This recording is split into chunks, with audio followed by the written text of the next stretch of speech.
Hi, this is Jen Mitchell Love from Solace Divorce Mediation, and this video is to share with you the different ways that you can get a divorce. And so I think a lot of people, when divorce comes into their mind or when they have loved ones, friends, family that are sharing that they are, going to be going through the divorce journey. I think, the kind of programs tell us you need to get an attorney, you need to get an attorney and you need to get a good one who's going to fight for what you deserve. And that's kind of like the social programs when it comes to divorce. I think most people don't understand what that means. I think a lot of people in your life, if you are going through a divorce or starting, I think a lot of people in your life are sharing things with you from a space of love. And I don't think they're trying to make any problems in your life for sure. But I also don't think that people know what impact kind of or the result that is coming from what they're sharing. If someone says to you, you share you're getting a divorce and you share in a high vibrational space and they tell you, oh, you need to get a divorce attorney. Somebody's going to fight for you to get you what you deserve. What they don't realize from saying that is that means that you are going to use the court system, the litigation system to go through your divorce journey. It's going to take at least a year. I think that's a real lowball estimate for anyone anywhere going through a divorce, saying a year in the court system. It's going to take a lot of time. It's going to, if you have attorneys, it's going to cost a lot of money. And, in that space, that's really the space that I like to refer as the disempowerment space. It's breeding victims. And I do believe that 5% of cases belong in the court litigation system. I think those cases are the ones that have abuse that is present, and we need to make sure that everyone is safe, people and children, and sometimes financial abuse, people hiding things.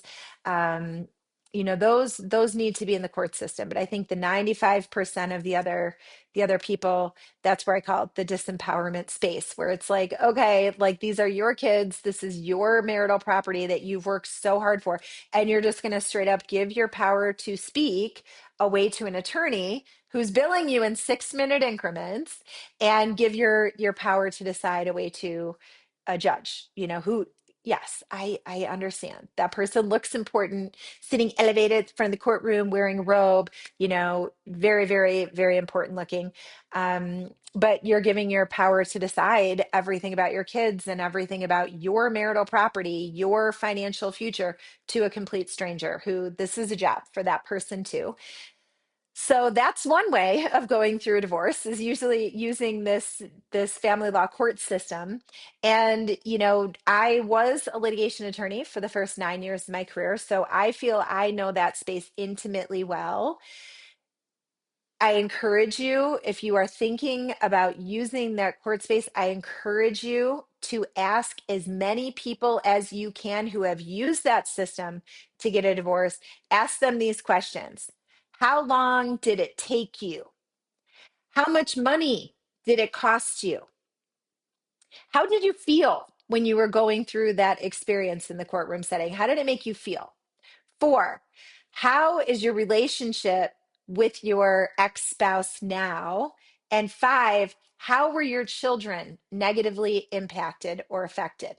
And I can tell you, if you ask those 5 questions to everyone you know who went through a divorce, or even if you don't know them, and who went through a divorce using the court system, you're going to get similar answers. Yes, they're going to be different of how long, how much it costs, but they're going to all be ridiculous. They're all going to be very gross, low vibrational responses, and a lot of anger, a lot of frustration, a lot of resentment, and just hate is going to come up from these people, and you're going to feel it and you're going to hear it. And so that is an option. Sure, I don't know why anyone other than the 5% of people cases that need that, I don't know why anyone would choose that. I truly, it's like, I don't understand that. I don't live from a space of disempowerment.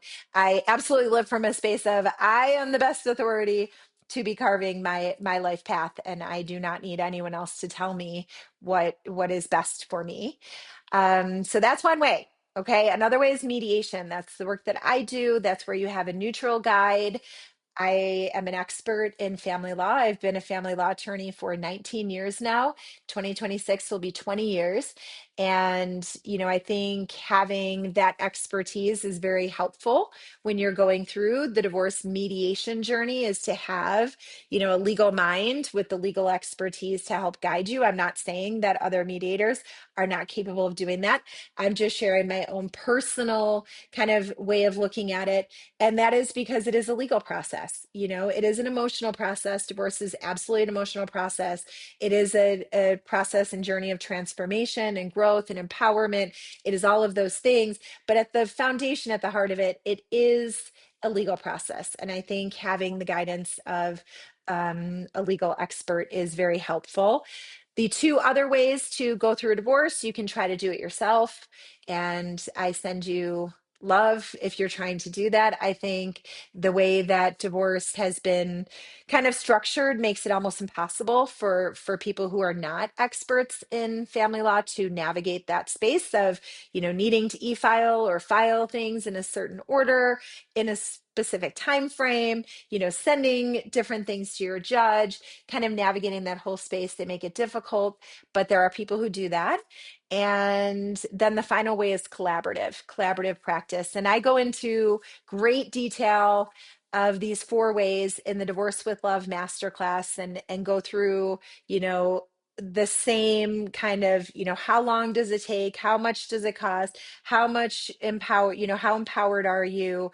Kind of in that Divorce with Love masterclass, I go through all four areas. But just as kind of a surface share with you now, collaborative.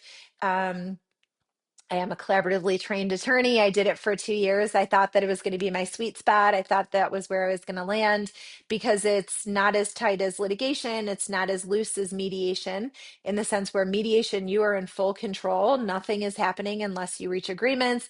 Litigation, you are in zero control. A judge is telling you everything that you're going to do. Collaborative was this beautifully created practice where it kind of fell in the middle.